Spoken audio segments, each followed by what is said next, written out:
Pán predseda, keď v júli 2006 vznikla táto vláda, mnohí krajine predpovedali až katastrofické scenáre. Ako by si ty zhodnotil 3,5 roka tvojej vlády? Asi by nebolo príliš vhodné, keby som ja hodnotil vládu, ktorej som predsedom od roku 2006.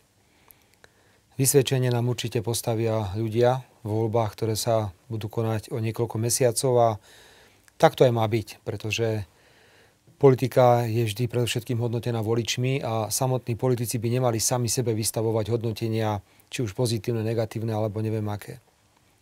Mrzí ma ale jedna vec na Slovensku, že málo kedy sú politické súboje na Slovensku za niečo. Zväčša je to proti niekomu. Pamätáme si, ako sa bojovalo proti predsedovi vlády Mečiarovi.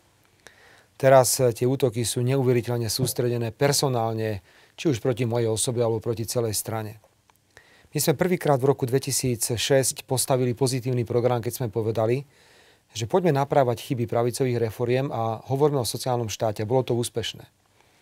Bol by som veľmi rád, keby aj voľby v roku 2010 z našej strany boli voľby za niečo. To znamená za niečo pozitívne. A my znovu chceme ponúknuť slovenskej verejnosti myšlienku veľmi efektívneho sociálneho štátu, ktorý je dnes jediný v týchto ťažkých krízových časoch schopný ponúknuť občanovi akú takú mieru istoty a stability. Ty si už spomenul sociálny štát. Prioritou tejto vlády samozrejme sú sociálne istoty pre ľudí. Mnohí to ale považujú za prežitok. Mňa by zaujímalo, prečo si ty myslíš, že ten sociálny štát alebo filozofia sociálneho štátu je taká dôležitá najmä na Slovensku? Na Slovensku sa mnohé veci dostávajú do zvláštnej polohy. Keď sa povie slovíčko socializmus, každý odpadáva.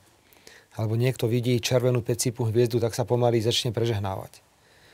Uvedome si, že sociálny štát, sociálne trhové hospodárstvo, teda pojmy, ktoré máme v Ústave Slovenskej republiky, nie sú produktom ľavice alebo sociálnej demokracie. Je to myslenie, ktoré je veľmi typické pre celú Európu.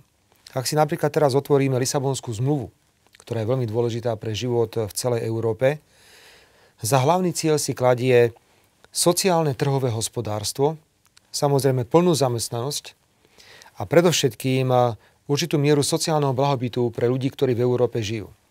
Ak teda Európa, ktorá dnes nie je ľavicová, pretože zostavenie vlád v štátoch Európskej únie je často pravicové, hovorí samotná o sociálnom trhovom hospodárstve, aj Slovensko musí ísť touto cestou. My teraz nemôžeme zísť a tváriť sa, že na Slovensku bude len a len pravicové myslenie, nebude tu nič iné. Preto politika, ktorá bude v roku 2010 pokračovať, a ja verím, že bude pokračovať aj za účasti Smeru sociálna demokracia, musí byť takto orientovaná. Táto vláda hneď po svojom nástupe zastavila akúkoľvek privatizáciu strategických podnikov. Prečo si ty myslíš, že privatizácia je zlá a nebezpečná? Pamätám si na tieto rozhovory, keď sa nielen zostavovala vláda a bavili sme sa s partnermi, ale aj keď sa písalo programové vyhlásenie vlády. Trval som na tom, aby privatizácia strategických podnikov bola okamžite zastavená. Dokonca sa nám podarilo aj zastaviť na poslednú chvíľu privatizáciu bratislavského letiska. To už bolo pripravené na odovzdanie zahraničným investorom. Sú tu dva dôvody na to. Poprvé sa domnievam, že štát môže efektívne riadiť majetok. A máme veľa príkladov v Európe, ktoré to potvrdzujú. Inak je paradoxné, že často na Slovensku privatizovali zahraničné firmy, ktoré sú vo svojej podstate štátne v iných krajinách Európskej únie. Druhý dôvod je, že privatizácia vždy vytvára priestor na korupciu, na získavanie čiernych peňazí. A keď sa zastaví, tak potom ani nie sú také príležitosti, ako možno boli za predchádzajúce vlády. Uvedome si, že za 8 rokov od roku 1998 do roku 2006 sa sprivatizoval majetok v hodnote asi 330 miliárd korún. Je to obrovská suma peňazí, ale potom sa pýtam, že kde je aj druhá strana toho listu. Čo za tých 330 miliárd korún bolo na Slovensku urobené? Bolo viac ciest? Bolo viac škôl? Alebo bolo viac nemocníc? No nebolo. Tie peniaze sa zväčša použili na zaplatenie štátneho dlhu, čo bolo veľmi neefektívne využitie týchto finančných prostriedkov. Ak pôjdeme do vlády, a ja verím, že pôjdeme ešte raz, nebude nikto pokračovať v privatizácii strategických podnikov. Je to naša priorita, naša podmienka akejkoľvek účasti v novej vládnej koalícii. A určite sa tým vyhneme aj veľa problémov. A ešte jednu myšlienku. Sme asi prvá vláda od roku 1989, ktorá naopak neprivatizuje, ale získava majetok do štátneho vlastníctva.